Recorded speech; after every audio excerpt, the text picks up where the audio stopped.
नमस्कार, आप देख रहे हैं गुड न्यूज टुडे। शाम के 4 बज चुके हैं और ये वक्त होता है हमारे खास कार्यक्रम ये हुई ना बात का। मैं हूं आपके साथ अनंत भट्ट। तो बात ऐसी हो जो सीधे आप तक पहुंचे, मुद्दे ऐसे हो जो सीधे आपसे जुड़े हों। अक्सर खबरों के शोर में हमारे आपके काम की बातें पीछे छूट जाती हैं, कुछ बदलने की हमारी कोशिशें अधूरी रह जाती हैं। तो नए अंदाज में कुछ कहने, कुछ सुनने और बहुत कुछ समझने की करेंगे कोशिश। इस शो में बात ऐसी होगी, आप भी कहेंगे ये हुई ना बात।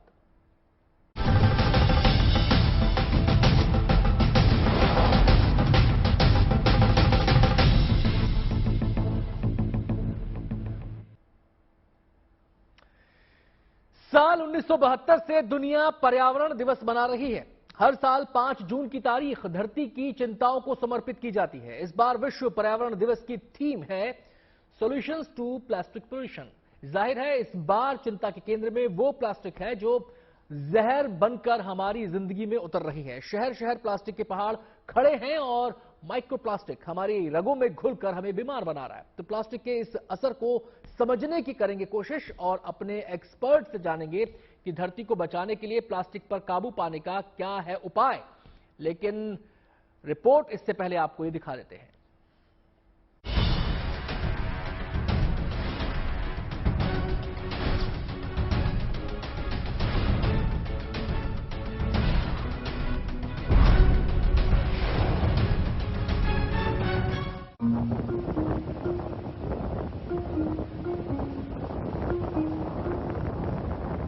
केवल 2320 प्लास्टिक की बोतलों से धरती की व्यथा बोल देने का यह हुनर भले ही नायाब हो, लेकिन इस कला के पीछे कलेजा चीर देने वाली कहानी है।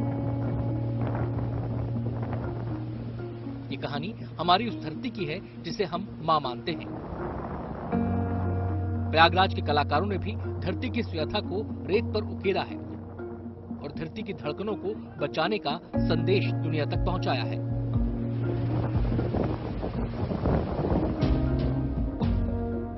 धरती और पर्यावरण की चिंता कोई नई नहीं है और धरती की फिक्र करने वालों के सवाल भी नए नहीं हैं। लेकिन विश्व पर्यावरण दिवस ने इन सवालों को फिर से हमारे सामने ला खड़ा किया है। सवाल ये है कि हम धरती के सब्र का इम्तिहान लेने। पर्यावरण दिवस के मौके पर पूरी दुनिया में प्लास्टिक के विरुद्ध युद्ध की बात हो रही है। कितना बड़ा है ये खतरा और कैसे इससे निपटा जा सकता है, तमाम पहलुओं पर खास मेहमानों से बातचीत आज हम करेंगे। हमारे साथ जो मेहमान मौजूद हैं, सबसे पहले उनसे आपका परिचय करा दें। हमारे साथ डॉक्टर अंशुमान कुमार मौजूद है जो कि डायरेक्टर हैं और चीफ कैंसर सर्जन हैं धर्मशिला हॉस्पिटल के। इसके अलावा हमारे साथ पर्यावरणविद आनंद आर्या जी भी मौजूद रहेंगे। हमारे साथ अजीत कुमार हैं जो कि वेस्ट मैनेजमेंट से जुड़े हुए हैं, एक्सपर्ट हैं। और हमारे साथ अविनाश मोहंती जुड़े रहेंगे। रिसाइकल की बात होती है, रिसाइकल मैनेजमेंट कैसे हो सकता है, कितना कारगर हो सकता है, इन तमाम पहलुओं पर बात हम करेंगे अविनाश से भी। तमाम मेहमानों का एक बार फिर से बहुत बहुत स्वागत है हमारे इस खास कार्यक्रम में चर्चा करने के लिए। हम सीधे सबसे पहले रुख करेंगे आनंद आर्य का और उनसे ये समझने की कोशिश करेंगे कि कैसे प्लास्टिक हमारे इकोसिस्टम में और हमारी फूड साइकिल में घुलता जा रहा है। आनंद जी।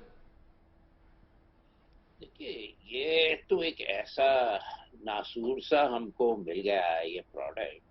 जब शुरू हुआ था तो सबने वाह वाह करी थी कि क्या बढ़िया प्रोडक्ट है, पर इसके बारे में किसी ने कभी सोचा ही नहीं कि इसके इफेक्ट क्या होंगे, इसका इम्पैक्ट क्या होगा, मनुष्य की लाइफ पर क्या होगा और कितना असर पड़ रहा है। मैं आता हूं आनंद जी आपके पास में सीधे। डॉक्टर अंशुमान जी का यहां पर रुख करना चाहूंगा। अंशुमान जी, आपने सुना आनंद जी को बता रहे हैं कि खतरा कितना बड़ा है। अब मैं आपसे सवाल यह करना चाहता हूं कि बात करें प्लास्टिक की और माइक्रो प्लास्टिक की, हमारी सेहत के लिए यह कितना खतरनाक है, कैसे ये हमारे मेटाबॉलिज्म को, कैसे ये हमारे पूरे नर्वस सिस्टम को प्रभावित करता है? जी, बिल्कुल ठीक बात है। देखिए, हार्ड प्लास्टिक जो आपने बात कही सभी को पता है कहां कहां दिखते हैं, उसमें कुछ खास बताने की जरूरत है। माइक्रो प्लास्टिक जो आपके आंखों से इनविजिबल है जी। और यूएस में एक स्टडी हुई, उसके बाद न्यूयॉर्क टाइम्स ने इसको हेडलाइन बनाया था, human stomach has become ocean of microplastic. मतलब मनुष्य का पेट माइक्रोप्लास्टिक का समुद्र बन चुका है। 2017 की रिपोर्ट है और उसके बाद पब्लिश भी हुआ। उसके बाद ये जो माइक्रोफाइबर्स हैं, प्लास्टिक अगर दबा दें आप मिट्टी में तो माइक्रोप्लास्टिक गल जाए, मतलब पानी में डिसॉल्व हो, माइक्रोप्लास्टिक फाइबर रिलीज करेगा। जल जाए तो एयर में इसके थैलेट्स और बीएसए रिलीज होगा। अल्टीमेटली जब आप इनहेल करके या इंजेस्ट करके मतलब खाने के साथ अंदर लेके चले जाते हैं तो इंटेस्टिनल लाइनिंग होगी, इंडाइजेशन, मैल एब्जॉर्प्शन मतलब खाना अंदर एब्जॉर्ब नहीं होगा, तो कुपोषण की शिकायत। उसके बाद ये केमिकल लीच करता है जिसमें मेन केमिकल है BSA, बिस्फेनॉल ए, दूसरा केमिकल थैलेट्स, पी साइलेंट है, PTHALATES, थैलेट्स। ये दोनों केमिकल इतने खतरनाक हैं कि एक तो कराता है थायराइड की प्रॉब्लम। अब जो दर्शक देख रहे होंगे सोच रहे हो महिलाओं में थायराइड की समस्या इतनी ज्यादा क्यों हो गई, क्यों हर महिलाएं थायराइड की गोली खा रही है। पुरुषों में बांझपन देख रहे हो, इनफर्टिलिटी क्लिनिक बढ़ते ही जा रहे हैं। और अगर 20 साल से अधिक का एक्सपोजर हो रहा है, जो कि आमतौर पे मान लेते हैं कि ह्यूमन का एक्सपोजर हो चुका है, तो कैंसर की तादाद बढ़ गई। और खास करके ब्रेस्ट कैंसर महिलाओं में, बच्चेदानी का कैंसर पुरुषों में, स्टमक, प्रोस्टेट, कोलन का कैंसर। तो इतनी खतरनाक समस्याएं ये तो है ही हैं ह्यूमन लाइफ पे। और पर्यावरण की जो समस्या वो भी लौट के हमारी लाइफ पे आती है, जिसमें जल सैलाब से लेके सारी समस्याएं। अंशुमान जी, यहाँ पे ये भी समझना है कि ये जो माइक्रोप्लास्टिक है ये पीपुल एट लार्ज सबको समान रूप से प्रभावित कर रहा है, या इसको भी हम वर्गों में डिवाइड कर सकते हैं कि इस आयु वर्ग के लोगों पर ज्यादा प्रभाव है, इस पर कम है? कुछ स्टडीज ये भी कहती हैं कि महिलाएं ज्यादा प्रभावित हो रही हैं, उन पर ज्यादा असर देखा जा रहा है सेहत के लिहाज से। जी देखिए, माइक्रोप्लास्टिक का ये है कि एटमॉस्फेयर में हैंगिंग प्लास्टिक है, वो आउटडोर एक्सपोजर जिनका है उनमें ज्यादा होगा माइक्रोप्लास्टिक का इनहेलेशन, इसमें कोई दो मत नहीं है। जहां तक बात है कि अदरवाइज अगर आप बराबर करें कि जिनका एक्सपोजर सेम है, महिलाओं में क्यों ज्यादा असर करता है माइक्रोप्लास्टिक? जब आपके शरीर के अंदर पहुंच चुका डायरेक्ट आपके शरीर में, या इनडायरेक्टली जानवरों के दूध के द्वारा, मछलियों के मांस के द्वारा, या पोल्ट्री फार्म के द्वारा, तो वहां जाके जब लीच करेगा तो इस्ट्रोजन लाइक सब्सटेंस की तरह एक्ट करता है। मतलब महिला का जो हार्मोन है इस्ट्रोजन हार्मोन, उसकी तरह काम करता है। इसलिए महिलाओं में hormone disturbances, menstrual irregularities, breast में पेन का होना जिसको टेक्निकली हम लोग कहते हैं मेस्टाल्जिया, और कैंसर का होना महिलाओं में ज्यादा प्रभावित करता है। इसमें बिल्कुल सच बात है, क्योंकि इसको हार्मोन लाइक बिहेवियर हो जाता है माइक्रोप्लास्टिक के रिलीज होने के कारण। जी, मैं आपके पास आता हूं अंशुमान जी, क्योंकि और भी बहुत सारे पहलू हैं हमारी सेहत से जुड़े, इन पर जानकारी होना, जिन पर प्रकाश डालना बहुत जरूरी है। सीधे मैं यहां पर अजीत जी का रुख करना चाहूंगा, जो कि वेस्ट मैनेजमेंट एक्सपर्ट हैं। अजीत जी, कहा जाता है कि अगर इस प्लास्टिक के पहाड़ को खत्म करना है दुनिया से, जो लगातार बढ़ता जा रहा है, तो उसका बेस्ट तरीका है वेस्ट मैनेजमेंट। आप एक्वीफर्स को क्लीन कर पाएंगे। आनंद जी, मैं आपके पास लौटूं। मैं सीधे रुक करना चाहूंगा डॉक्टर अंशुमान का। डॉक्टर साहब, यहां पर यह भी कहा जा रहा है कि इस माइक्रोप्लास्टिक के खतरे को लेकर कि ये इतना घातक है कि ये हमारी डीएनए संरचना तक को प्रभावित करने की ताकत रखता है, चाहे बात समुद्री जीवों की हो, चाहे बात ह्यूमन बीइंग्स की हो। क्या ये इतना खतरनाक हो चुका है या इतना खतरनाक है? बिल्कुल ठीक बात है। देखिए, हार्ड प्लास्टिक की जो बात आपने कही, और आनंद जी बिल्कुल सही बताया, जब तक आप सोर्स को खत्म नहीं करेंगे तो माइक्रोप्लास्टिक तो बनता रहेगा। सिर्फ माइक्रोप्लास्टिक कैसे खत्म कर सकते हैं? माइक्रोप्लास्टिक का मतलब ही हुआ इनविजिबल पार्टिकल। इनविजिबल पार्टिकल जब आपके इंटेस्टाइन में पहुंचा तो इंटेस्टाइन की विलाई, जो उंगलियों जैसी छोटी माइक्रोस्कोपिक स्ट्रक्चर होती है जहां से खाना हमारा एब्जॉर्ब होता है, उसको ब्लॉक कर दिया, इंडाइजेशन। वहां से अंदर चला गया आपके सर्कुलेशन में, वहां जाके डीएनए पे असर किया, दूसरा हार्मोन पे असर किया, हार्मोन इनडायरेक्टली फिर डीएनए को डैमेज किया।